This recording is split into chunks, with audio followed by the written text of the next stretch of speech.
એક આ ન્યૂઝ કેપિટલના માધ્યમથી તમને જણાવવા માંગીશ કે આ બીજા ન્યૂઝ વાળાને અમે વિડીયો આપીએ છીએ તો તમે લોકો ન્યૂઝ ત્યાં નેગેટિવ ન ફેલાવો, કેમ કે અમારા ત્યાં ફેમિલી છે, અમે તમને સાચું કહીએ છીએ તો તમે સાચું બતાવો.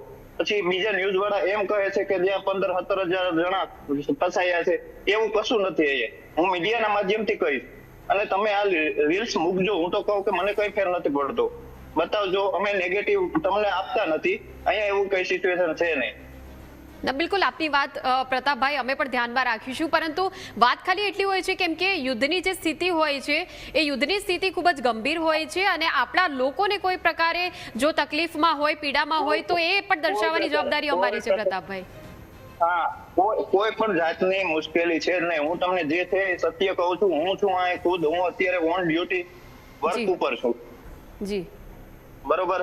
અમુક મીડિયા છે એ બતાવે છે ખોટું નેગેટિવ. અમારા વિડીયો યુઝ કરીને પછી અમે વિડીયો આપીએ, અહીંથી લાઈવ કરીને આપીએ તો અમારા મિસયુઝ કરે છે.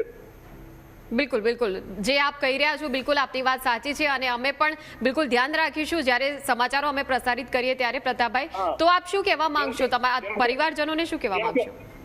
હા, પરિવારજનોને એટલું જ કહેશું કે અહીંયા કોઈ તમારે ટેન્શન લીધા જેવું છે નહીં. અહીંયા નોર્મલ સ્થિતિ છે, કઈ એવી બીવાની જરૂર નથી.